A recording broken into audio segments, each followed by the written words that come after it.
Shalom, selamat malam untuk kita semuanya. Judul renungan kita pada malam hari ini ialah dosa yang banyak. Sebelum itu, mari kita berdoa. Bapa yang bertata dalam kerajaan surga, kami berterima kasih atas segala berkat-Mu. Pada saat ini kami akan mendengarkan sedikit dari firman-Mu. Biarlah firman-Mu ini boleh menjadi berkat bagi kami semuanya yang mendengarkan. Di dalam nama Yesus, amin. Ayat intinya terdapat di dalam Lukas 7 ayat 42 berbunyi, "Karena mereka tidak sanggup membayar, maka ia menghapuskan hutang kedua orang itu. Siapakah di antara mereka yang akan terlebih mengasihi dia?" Apakah yang dikatakan Yesus itu suatu kejadian yang benar? Apakah benar ada yang meminjamkan uang pada zamannya yang menghapuskan surat hutang dua orang yang berhutang?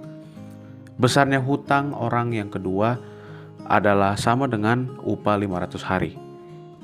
Itu bukanlah jumlah yang kecil dimanapun. Jadi tidak heran orang yang berhutang itu sangat mengasihi yang meminjamkan itu. Orang yang bertindak demikian pada zaman ini akan bangkrut dan malu. Orang yang berhutang terpaksa bekerja sebagai seorang budak belian, atau segala harta miliknya harus dijual, lalu ia menjadi seorang pengemis. Apakah yang diajarkan Yesus melalui perumpamaan ini? Inti cerita itu ialah dari hal wanita yang datang ke rumah Simon, lalu membasuh kaki Yesus dengan air matanya. Apakah Yesus mengatakan bahwa bila kasih kita besar, maka pengampunan Yesus pun akan besar?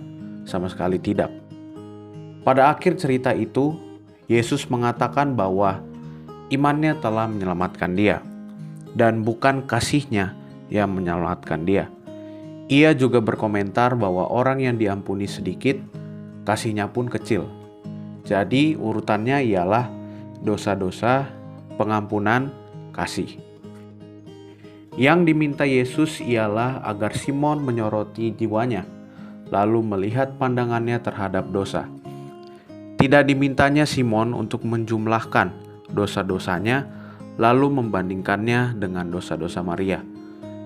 Melainkan ia mengharapkan agar orang Farisi memahami jahatnya sifat dosa itu dan besarnya jurang pemisah di antara orang tersebut dengan haliknya.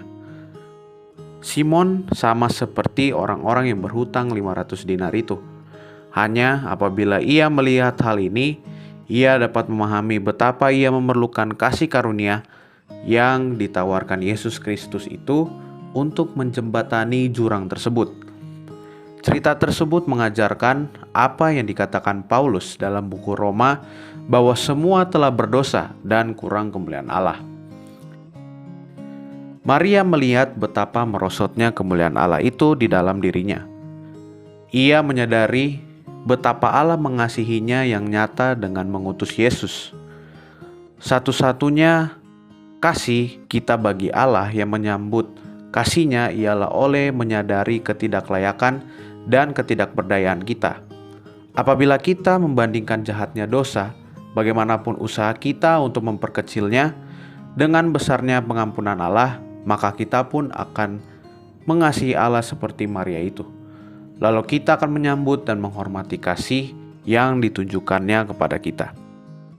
Segala sesuatu yang telah hilang oleh Adam yang pertama akan dikembalikan oleh Adam yang kedua. Kutipan ini dari Sejarah Para Nabi, jilid 1 halaman 59. Mari kita berdoa. Bapa di surga, terima kasih atas segala berkat dan penyertaan-Mu.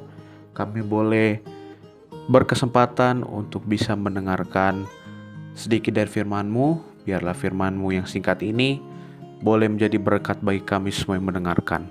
Kiranya Engkau boleh menyertai kami sisa malam hari ini dalam peristirahatan kami, sehingga kami boleh kembali beraktivitas besok pagi, dan campur tangan-Mu saja yang boleh menyertai kami. Bapa, kiranya Engkau boleh mendengar dan menjawab doa kami yang kurang ini, dalam nama Yesus, amin.